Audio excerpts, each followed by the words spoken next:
Aloha and welcome to episode 4 of This Week in Travel History. I am your host, John DeLeva, and every Friday we will talk about profound moments taken during amazing trips by interesting people. Those people we're talking about today were those aboard the ship with Captain Cook when he made his first trip to Hawaii. And 242 years ago this week, the first maps and charts of the Hawaiian Islands were drawn. Today, I come to you from the Old Inn in Wailuku, and I am with a Hawaii historian and map expert, Mr. Bryant Neal. And I'd like to introduce Bryant, and then we've got some beautiful maps to look at today. Welcome.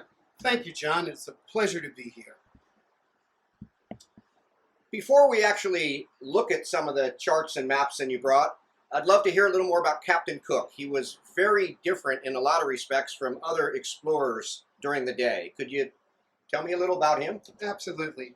Captain James Cook. Many people have heard his name, but few people realize just how much of the earth he actually mapped.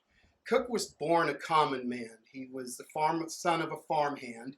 He graduated from no schools. He held no degrees. However, by the end of his third voyage, he had circumnavigated the globe 3 times, mapped more earth than any human before him, and to be fair to the people who came after him, he didn't leave much for them to do. So the first map today is a 16th century map. It's therefore quite a bit pre-Cook, but it sets the stage for what Captain Cook and his crew were to do. So I'll leave it to you. There you go. In fact, the first map that we'll take a look at today predates Captain Cook, but it gives us an opportunity to understand why his voyages were so important. This map is dated 1570, and it was done by Abraham Ortelius. And what's unique about it is the first printed map of the world. But specifically for us, it shows why Cook went on both his second and his third voyage. If you'll look here in the southern part of this map, Terra Australia is not incognita, Latin for Great Southern Unknown Land. The Europeans at the time thought this is the reason the world hadn't tipped over, is that there's this huge landmass in the southern hemisphere. Total theory and conjecture. The third voyage of Cook was to look for the potential of a northwest passage. This did not exist. It was totally theory by the Europeans. They had been blocked by Arab traders. They wanted to find a shortcut to get to the Spice Islands. So they theorized if a passageway connected the North Atlantic to the North Pacific, it would provide a shortcut to these islands.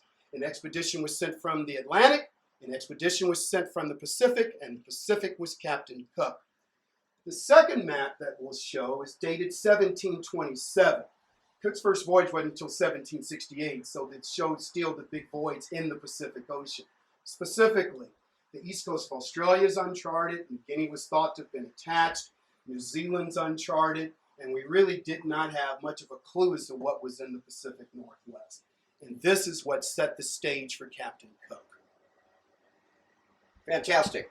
Next, we're going to look at a general chart that'll talk about Cook's 3 expeditions over an 11-year period. So, there we go. Thank you, John. The general chart is the most important world map ever created. It was published in 1784, but it is a compilation of all 3 of Captain Cook's voyages. And it is actually the first time that a complete map of the world exists. His 3 voyages are noted in colors. The first voyage in red. All of his voyages originated from Plymouth, England, but that was the only voyage that he crossed the Atlantic. He entered the Pacific Ocean. He mapped Tahiti accurately for the first time, and he was also there to look for the transit of Venus. From there, they went down and he mapped New Zealand, proving it to be 2 separate islands. He mapped the east coast of Australia. He proved New Guinea wasn't attached to Australia. He went back to Europe. The second voyage was to prove that there was or was not the mythical Great Southern Continent that we had talked about. So that voyage, he enters the Pacific.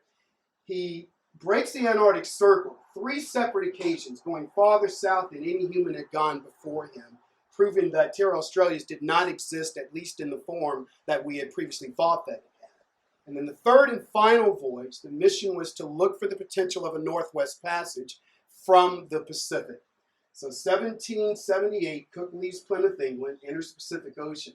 And from Tahiti, he heads north. He arrived in Hawaii during January, and we sort of think of him as being the first tourist, as there were over 100,000 Hawaiians here. Cook spent 3 weeks there reprovisioning. He sailed around Niihau, and then starting at Oregon, he mapped that coastline, looking for the Northwest Passage.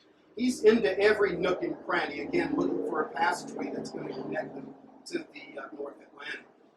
Alaska, Russia, and when it got too cold 10 months later, they came back down, making him our first snowbird. But at the end of those 3 voyages, you now have in front of you the first time that a complete map of the world exists. And the only real mistakes that he made geographically, here in Tasmania, he mapped it as part of the continent, and there's a tiny Stewart Island here that he missed. Vancouver Island, he was there at Nuka Sound. He didn't put it on the map because the maps were prepared by Lieutenant Roberts after they got back to Europe. But his general chart, again, just a fabulous piece of photography. This is a benchmark map. Pre-Captain Cook, hyperbole, conjecture, and an incomplete world map. And from this point forward, everybody had access to this world map. And so, it was 242 years ago this week when Cook and his crew made those first maps and charts of Hawaii.